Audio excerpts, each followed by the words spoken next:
What's up, bro? What's up, brother? How you doing? Good. Appreciate you for coming out. No doubt. Appreciate you having me. A little tardy, but I made it. It's all good. You in here. That's all that matters. So this is Sessions.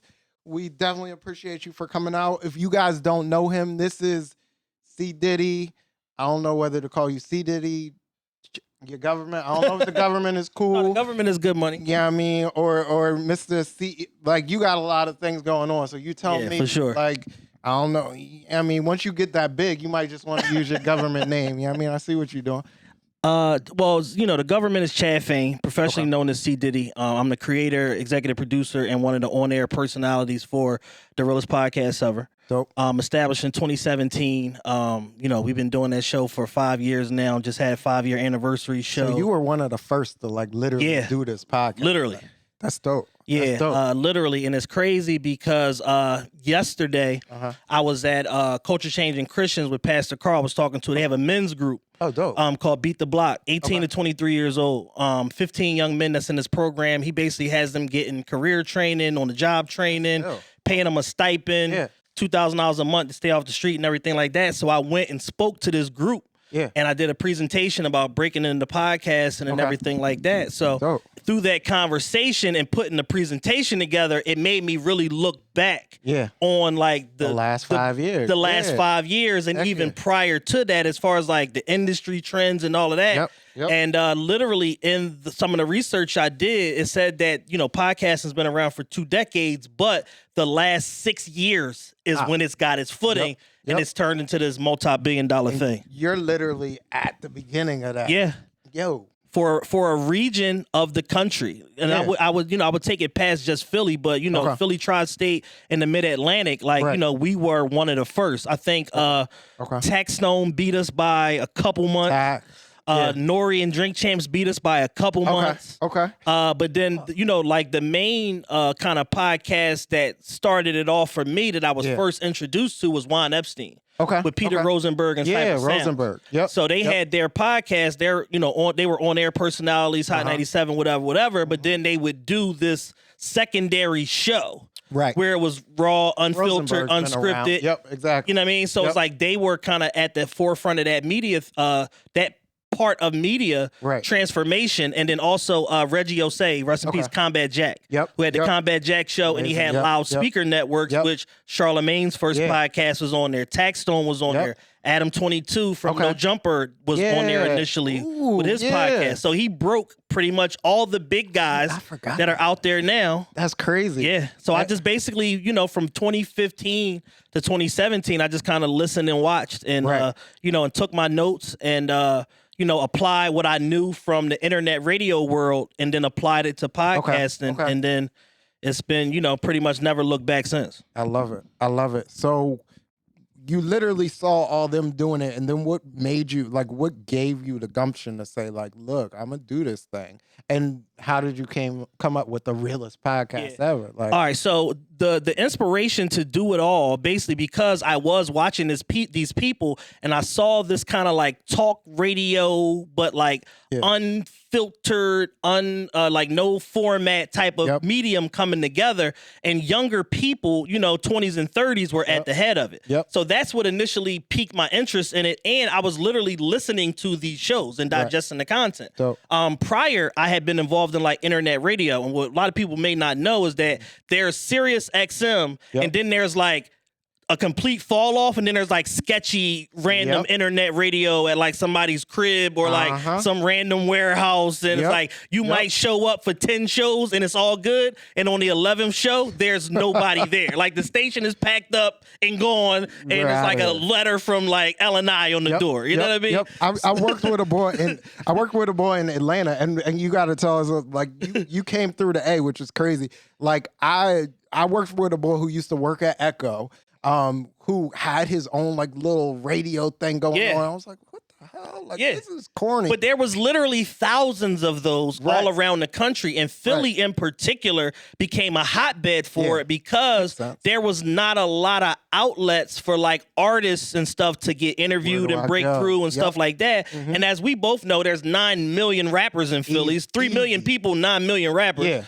So it's like, you know, you could just do content just cutting interviews on rappers all day. Straight rapper. So me and DJ A Boogie had a show together. Oh, dope. Called The Mark. It was us and and Keita D. Okay. Yeah, me and A Boogie come up together. We just literally worked in corporate together. We worked at Enterprise together. Turtleneck days. Yes. That's what I call the early corporate days or turtleneck days. Because we literally turtlenecks, no facial hair. Yeah, exactly. Washing cars in suits. So my first job was working at Best Buy. I literally have a picture of me with Snoop, like Snoop not caring, with shades on, like high as can be. I'm in here with my polo sweater on. Yeah, you know what I mean, turtleneck thing. Right.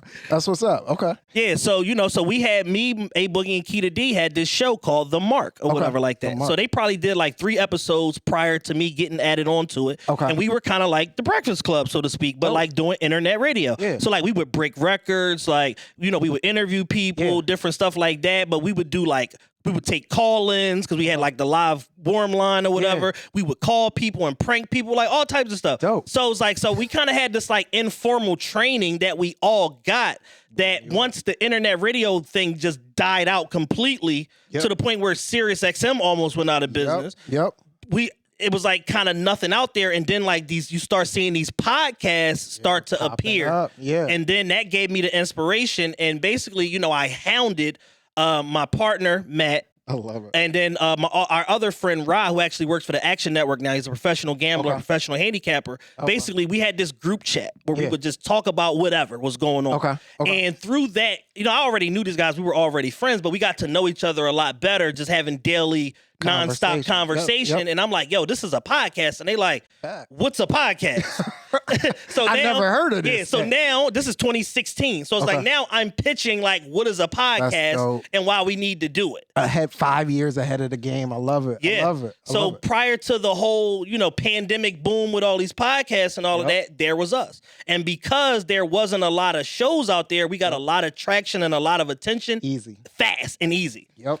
We had a point where in doing the show, like the Netherlands was like our second biggest market. Whoa. I've never been to the Netherlands. I've never been to Amsterdam. I don't even know that I identify with people out exactly. there. Like, I didn't even know they spoke English. Yeah, but there was basically this bit of like timing and luck where this network that we started with, New Media Studios, had a rebroadcast on their website where they would take all the shows that they had, 10, 12, 15 shows or whatever, and rebroadcast them at a specific time on their website. So we would premiere our show on Sundays or Mondays or whatever on all the podcast directory. Yeah. Then they had a live feeder where they would play and rebroadcast the show at like Wednesdays at 8 p.m. or whatever. Okay. That synced up with like drive time in the Netherlands. What the fuck? So by them catching wind of this little small network from Philadelphia, they caught wind of our show. And through the first 2 years of us being like with New Media, we had this whole huge cult following like in the Netherlands. Like so now you're international. Like, just like off the rip. Yeah. Like what? Just by happenstance. That's dope. So it's like, being early, you understand because you're in business. So you and you do a lot of different business. Sometimes being too early is worse than being too late on something. Like if you're too far ahead of a trend. Too far ahead of the curve. You have too much information too early and the public isn't ready to receive it or digest you get burnt out. And you get burnt out. And sometimes you lose a lot of money. Heck yeah, that ain't good. That's not what you want. I learned that in the nightclub industry and in the concert promoting industry. It's like, sometimes it's better off to just wait until you try to get on the ground floor with some of these artists. You go do a show and it's like it's you and like your grandmom there, and you lose your shirt. Up. It's not fun. Sorry, it's not fun. You know what I mean? I had my nightclub days too. That's crazy. I didn't even know you were in the nightclub. Yeah, heavy. That's how I came up. So like that's how I came up in the A. We used to, Nas. Yeah, absolutely. Nas is killing it. Yeah, that's my guy. So me and Nas came through the podcast too. Me and Nas were throwing events back in the A when he was rocking with his squad. Of course, him, Dream Team, Lyric, all those kids who are now owning their own thing. It's crazy. Right. So like, it's so much that comes from that. To me, like all those true hustlers came up, at least to me, in like some type of entertainment space. And you almost have to. It's almost like your rite of passage or like cutting your teeth, because the nightlife industry and like entertainment industry is so unique and unto itself. It is. You meet people that you never met anyone like that all in this one space. Nope. Like you'll meet 35 people that are literally one of a kind, just because of the nature of entertainment and creative people and stuff like that. And these are literally like things that you carry forward your whole life, remembering this person reminds me of so-and-so because they were so unique that you draw back to those experiences or these scenarios where it's just like, wait, what? Like, what are you telling me? Like, I've been in nightclub meetings where like the lead promoter is like, yeah, this is a good deal for y'all. I wouldn't take it, but like, this is a good, but you should do it.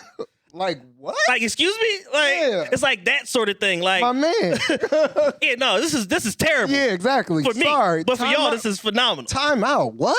Yeah, and it's like and that's the type of things and the type of experiences and people, like stuff that you just never forget that you can always pull from the entertainment industry. Easy. I remember a conversation that I had with, do you remember the Mark in Atlanta?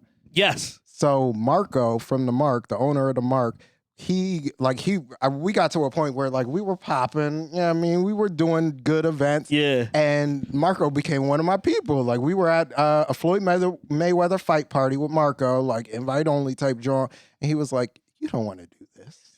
I'm like, "What?" Like, Marco, you're literally telling me to quit like my job. Like, this is my job. I feed myself. This is literally how, I'm like, I live all right in Atlanta. Like, you're literally telling me not. You don't want to do this.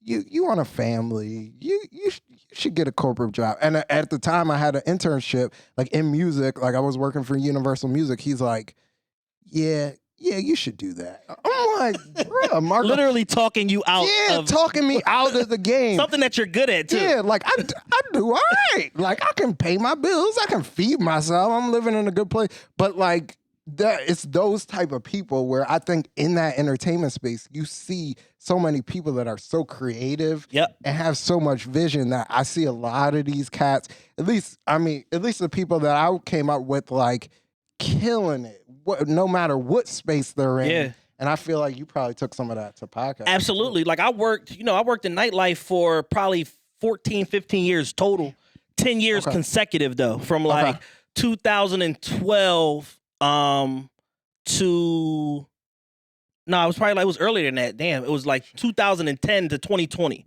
Okay. Like right before the pandemic happened, like I did my last couple events, and then I was just like, yeah, I'm done. Because once I saw how easily the podcasting business is that good. You're doing all right. Yeah, but more so than that, I saw how easily how fragile the nightclub industry was. Yeah. Because of the fact of, COVID-19 comes through, crushes everything, and what do you do? It's all this uncertainty to where it's like initially people thought like this was like a 2-week or 4-week virus, and it's like, everybody will get their shots, and then it's cool. It's just good. back to partying on top of each other. Nah, we remember that at the beginning. We were like, it's 2 weeks. You got 2 weeks. Got 2 weeks. All right. Like, what? Yeah, no. Then hundreds of thousands of people start getting infected and dying, and then you're like, oh, maybe we need to shut down. Yeah, maybe we need to shut this whole thing down. And it's like that year, my birthday is in March 29th. So I missed not getting my birth. Like my last party, March 2020 was the 14th. I did a party with Danny Garcia, and then my party got pushed back into April,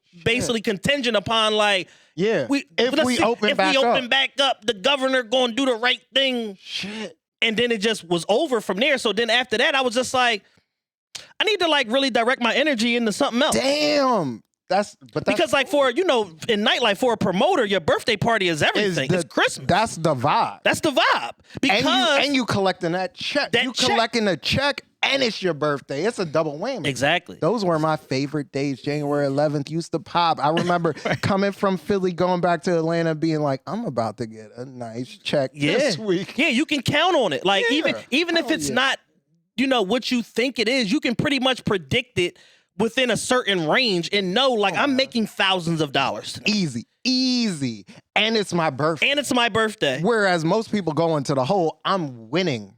Just by being me and being a figure in nightlife. I promote my birthday, instant money. Boom, done. So once I lost my birthday party and that guaranteed money, I was like, this like is a little more fragile than I thought. Yeah. Because I'm thinking like it's like a rock solid, business because at that point, being 10 years consecutive in the industry, I had basically developed the 80-20 system where it's like, I'm doing 100 parties a year, minimum. Damn. Because I'm doing like usually 2 weeklies plus whatever occasional Saturday night big artists. I'm doing Pop Smoke, this person, that person, Lil Baby. So really, I did them all. You were there. I was there. I was at the top. Gotcha. And from that, it basically let me know it's like, 2 years back to back. 2019 Vanity Grand closes, which at the time I was the marketing director for Vanity Grand. Oh, that's fine. So we were all of the big artists and all that stuff. I led the resurgence of that club because it basically died out completely at some point in 2017. And I got the job the beginning of 2018.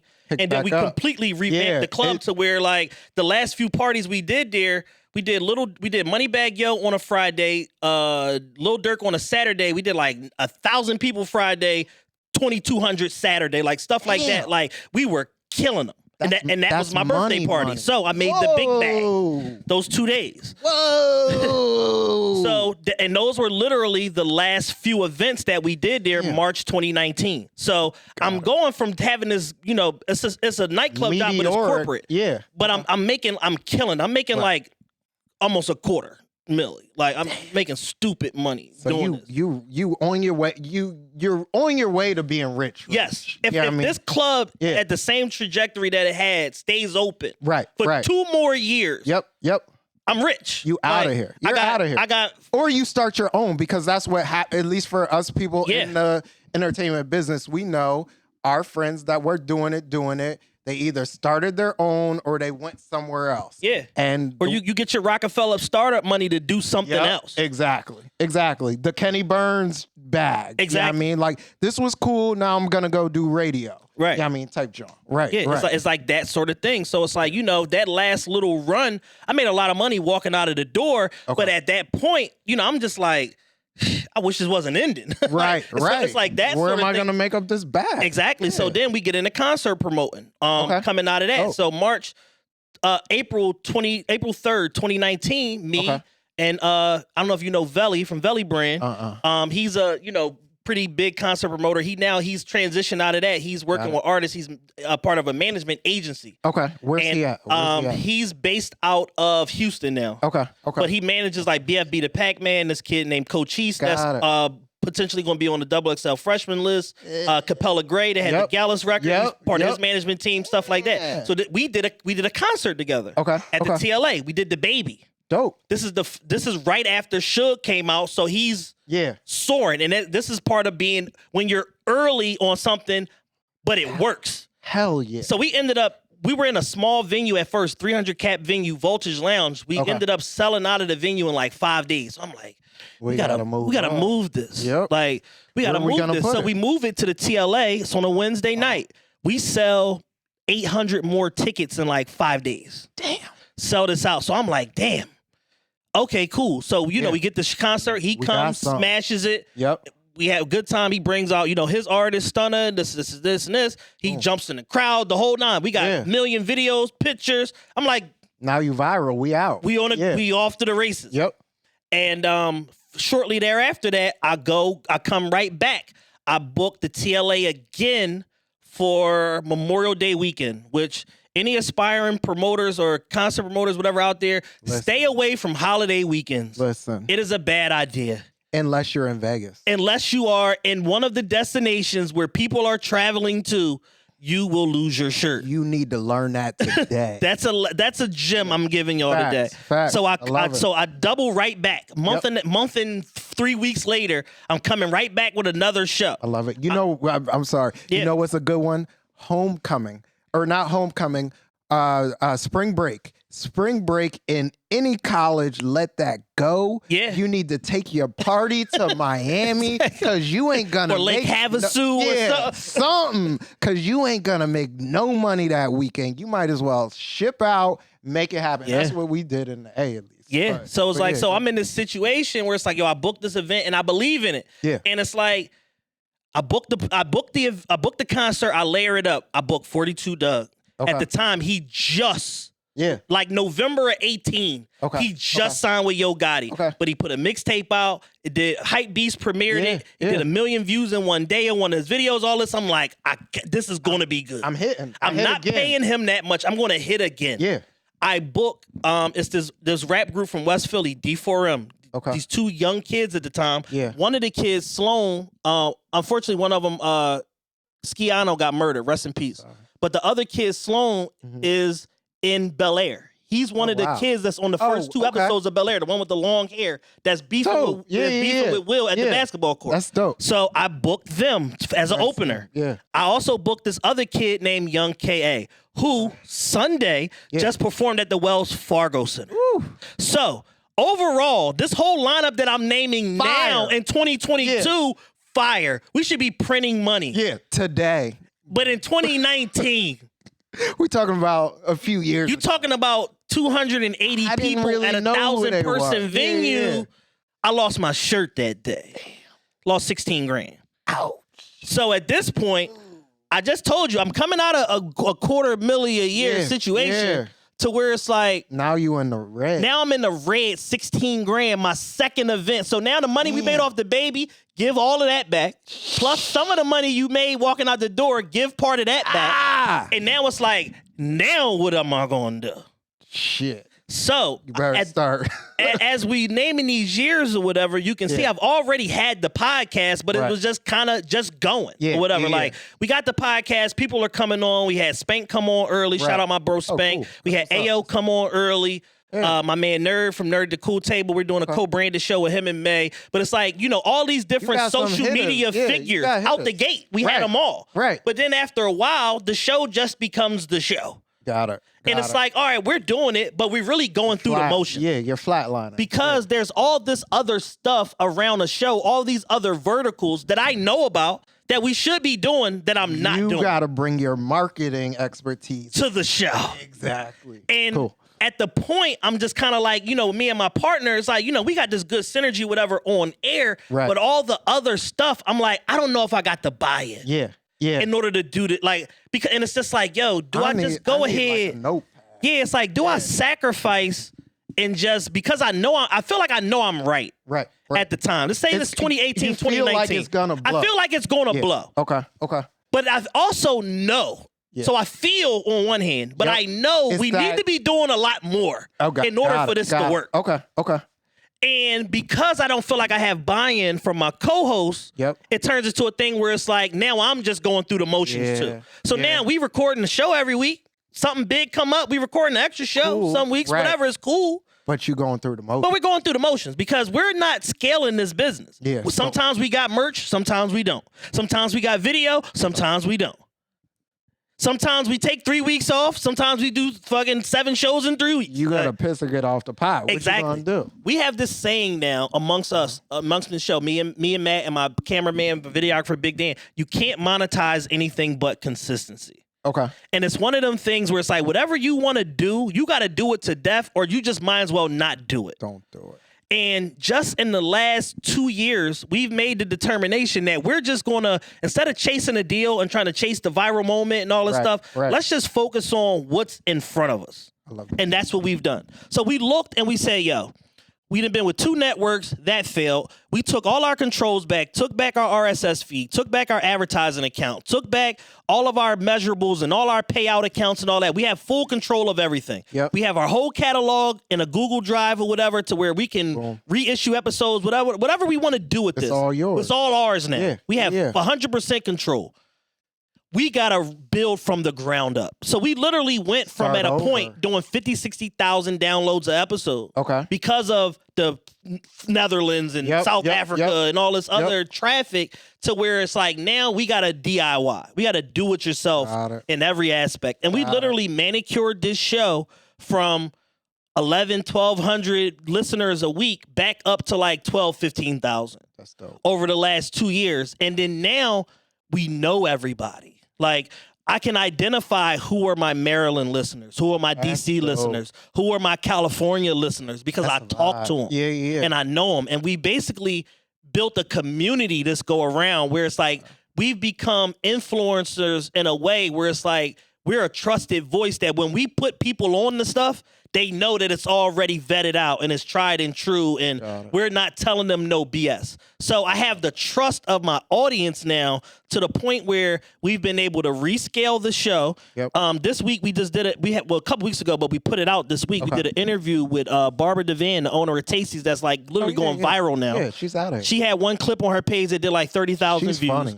The same clip, I put it on my page, 17,000. Like, it's like that sort of thing. I picked up by Philly Scoop Hall, all of that. That's dope. So just by refocusing and realigning this thing and focusing on our personal network and the people that are already here listening, we've built this thing, and to me, it's bigger and better than before because of all the intangibles and all the stuff around it. I love that. So I own a real estate team, and we say that our sphere is probably the core of our business. You don't have to go find more business. No, absolutely not. Your business is right here with your core audience. And then once they tell their friend and they tell the next friend, that's all you need. Yeah, and at that point, it's just on you to do right by people. And as long as you do the right thing, they'll refer you to everybody. I love that. Mothers, grandparents, like they'll refer you to just take care of people. Yeah. Like if you treat every customer this way you would treat your grandparents, like you're gonna have a successful business. I love that. I love that.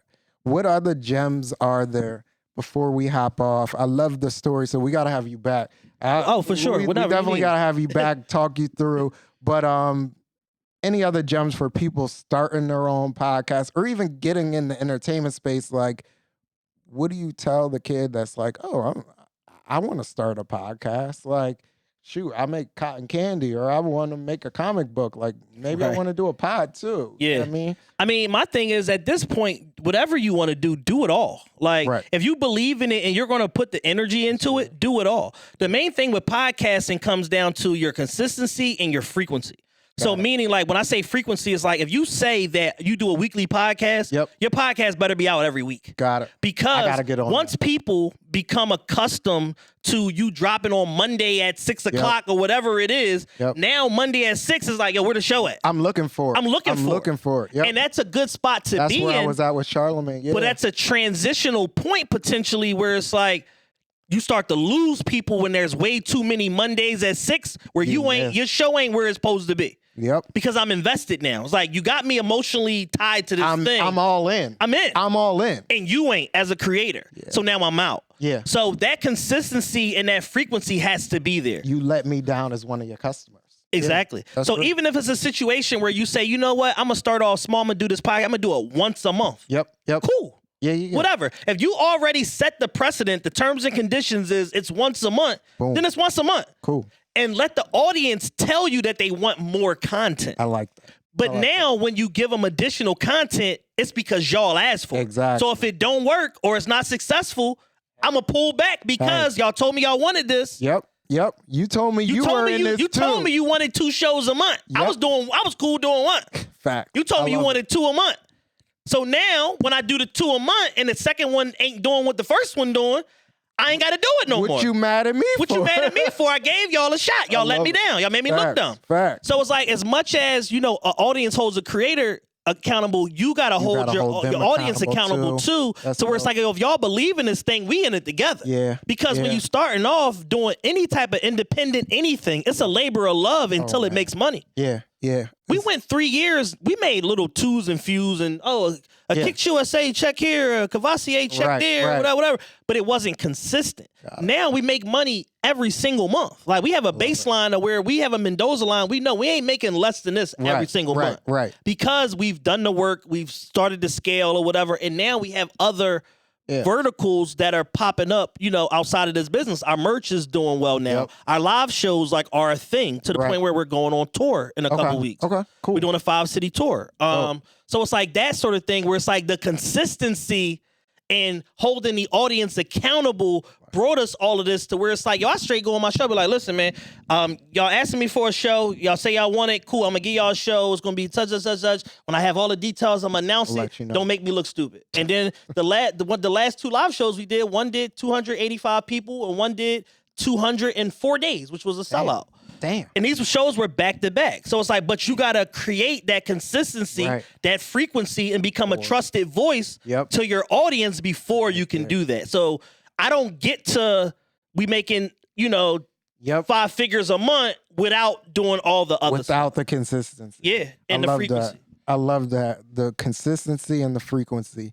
I love that. I need to be more consistent. I say that in my own personal business. Like, I need to make calls every day. Yeah. My clients need to feel the frequency. They need to understand, like, yo, John's going to be checking in on me once a quarter. You got to make them feel the press sometimes. Yeah, like my sales manager, when I used to do corporate sales, I was working enterprise fleet, and I did corporate sales. I did, I designed fleet plans for businesses or small to medium-sized businesses. And my sales manager used to always say the difference between Kobe Bryant, Michael Jordan, Tiger Woods, and everybody else is they do the things that they hate doing to the point where they become good at them. Yep. It's that consistency of, I hate shooting free throws. I'm going to go shoot 1,000 a day. I love it. Or Tiger Woods is like, yo, I hate my chip shot. I'm going to go do 1,000 chippers a day. You got to do it. You got to do it. If not, then it just becomes as the rest of your game ascends, it becomes a glaring hole in your overall performance to where you can't even hide it no more because you're so great at all this other stuff. Everything else. I love it. I love that. And that's literally, I think, what we all need to apply. If you ever read the book Realest, if you've ever read I'm familiar with the overall content. I have not read the book. I would not lie to you. I would tell folks, if you've never read Relentless, it's about Tim Glover. He's Kobe Bryant's coach. And Tim basically, he takes Kobe on a journey where after Kobe broke his ankle, cats thought he was done. Yeah, thought it was over. Everybody thought, like, yo, not ankle, Achilles, right? So my Achilles is out. That's it. Nah, Tim coached him back up. Like, we gonna do this every day until we get it right. Yeah, to the point where now that set, because before Achilles was the kiss of death. Yep. It set the tone to where now somebody like Kevin Durant can come back from a blown Achilles. Facts. And be Kevin Durant all over again. Yep. And that's what the frequency and the consistency does. Yo, we got to have you back next time. For sure, man. I'm here whenever you need me, brother. I appreciate you. Sessions, thank you.